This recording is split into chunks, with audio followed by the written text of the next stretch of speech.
Avril 1919. C'est l'évacuation d'Odessa. Les bolcheviks ont pris le pouvoir dans la ville.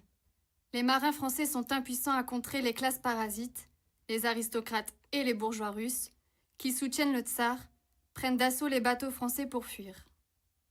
Ce ne sont pas les bateaux qui manquent dans le port, ce sont les équipages qui manquent sur les bateaux.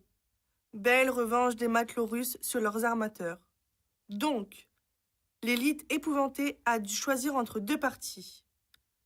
Gagner la Roumanie à pied ou embarquer sur les navires et attendre que les prières des popes y fassent monter la pression. Et le spectacle est réjouissant de ces millionnaires contraints de coucher sur la tôle, de ces maîtres naguère entourés de larbins déférents, réduits à laver leur linge dans une cuvette, de ces repus qui n'ont plus à se mettre sous la dent que les faillots rouges et le singe de notre intendance. Magnifique illustration de la stupidité des classes parasites. Ces hommes sont instruits, j'imagine. Ils possèdent des notions théoriques de la conduite des chaudières et des machines à vapeur. Quelques-uns d'entre eux ont eu des yachts et savent donc tenir un gouvernail.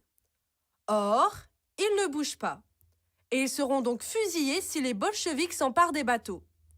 En pareille conjoncture, des ouvriers trouveraient bien le moyen de faire tourner les hélices et de sortir du port. Mais l'idée de se transformer en soutiers, chauffeurs et mécaniciens n'effleure pas les bourgeois qui font confiance, dit-on, à notre amiral.